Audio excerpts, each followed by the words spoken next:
Phoebe in the UK. How you doing, Phoebe?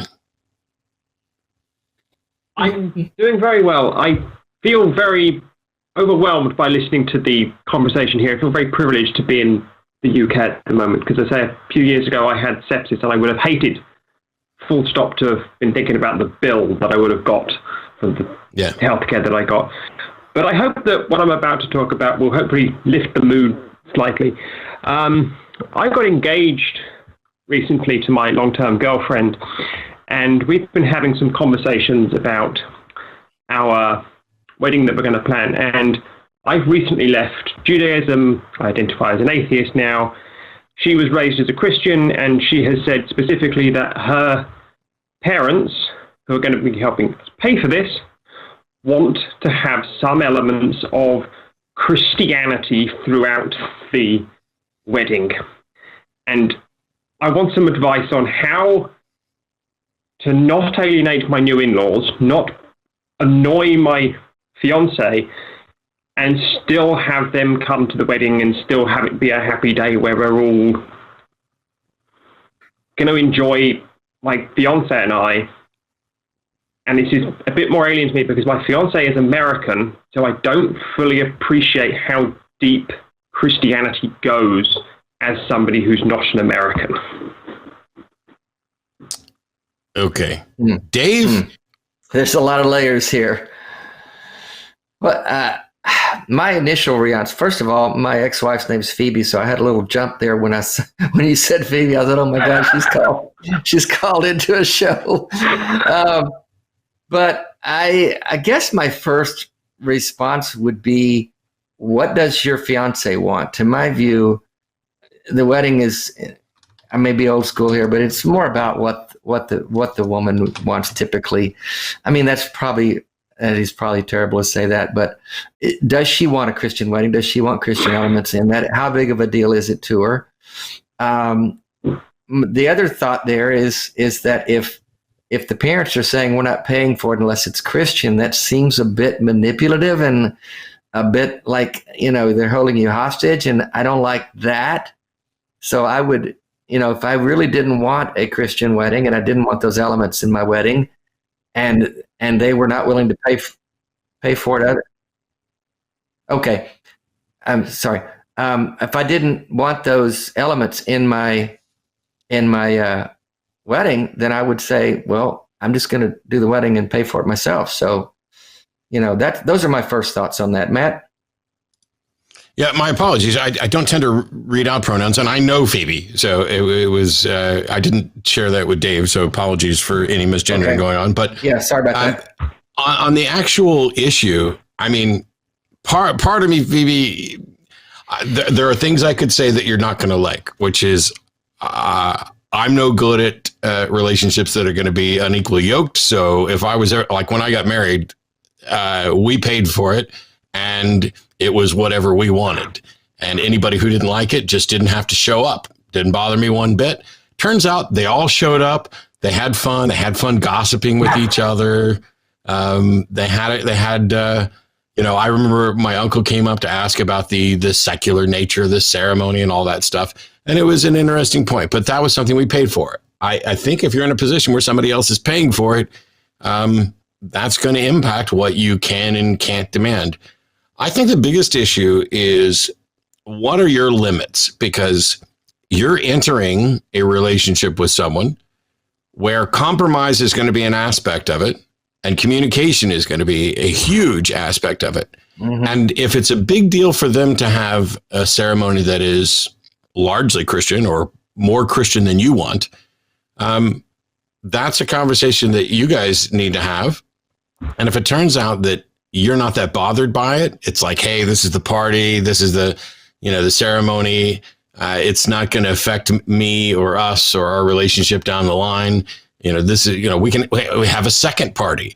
We'll have a Christian ceremony that your folks pay for, and then we'll have a party with all of our friends who aren't into that. That's, I don't know, hedonistic and full of debauchery or something.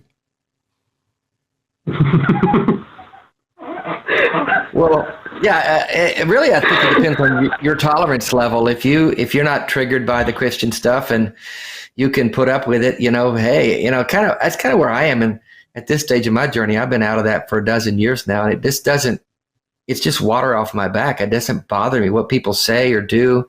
I don't care. If they want to bring God into it and pay for it, then do it. I don't care. I'll take your money. But it really depends on what you can tolerate and what your limitations are in terms of, or both of you, in terms of, how it would affect you to have some Christian elements in the wedding. It's definitely a lot of food for thought. And the thing that I'm also struggling with is I don't fully comprehend how deep Christianity goes in some communities.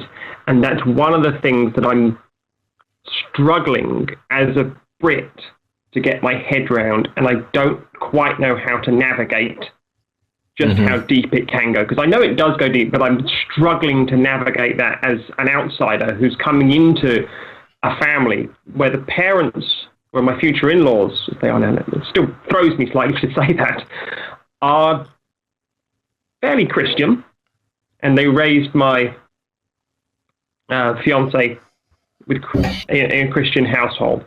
And I'm struggling to get my head around just how deep Christianity goes in some parts of America. And that's also playing with me quite a lot. Yeah. So the first thing is the wedding is one event. The marriage is the long-term thing. And I'm going to say some things that you may not like. First of all, the only thing you really need to understand is not how deep it goes in America or in different pockets in America, but how deep it goes with your fiance, because you could be entering a relationship where there's never going to be agreement. I suspect that that's probably not the case since, you guys know each other. And it seems, how have her parents responded and replied and felt about the engagement, and how much interaction have you had with them? Do they know you? Have you spoken a lot, or are they just going to, we're just paying for the wedding because it's our daughter's wedding? We've spent a lot of time together. I know the parents quite well. I've spent a few weeks in America, and I was able to get into America because at the moment borders have gone up. So I would say that I know the parents fairly well, but that's only from those few weeks that I've had. And it will be different when I do marry their daughter.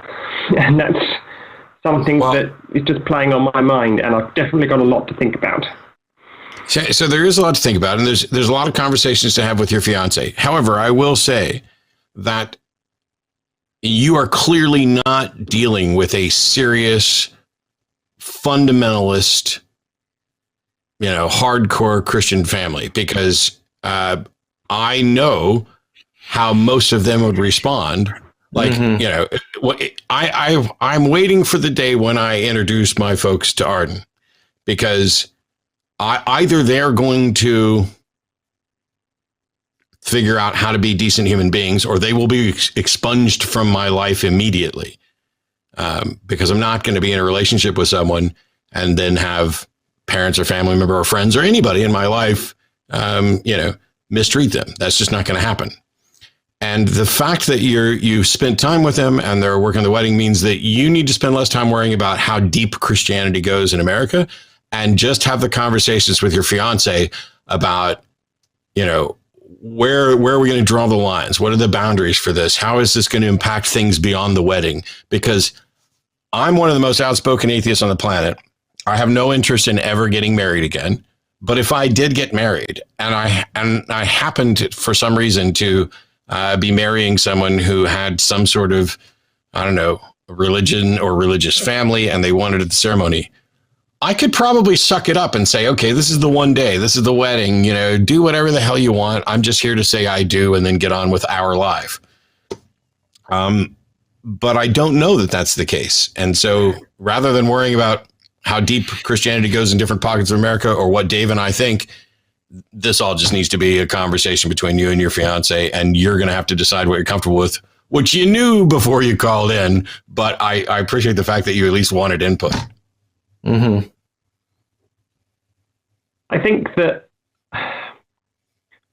the input that I'm hearing from both of you is reinforcing one thing, is that I need to sit down and stand up for myself at the same time in a conversation and go, well, okay, these are the lines, and I just need to get over that line and do it.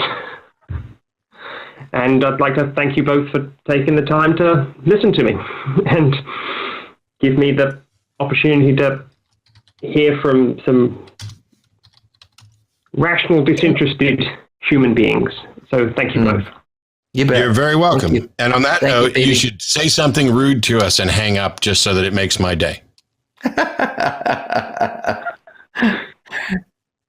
Well, you Americans won't let me into your country, so you can all go and bugger off, you bloody Yanks. There we go. Well played. Oh, that's funny. Bugger off, you bloody Yanks. That's such a classic British term. I appreciate it, Phoebe. Thanks so much.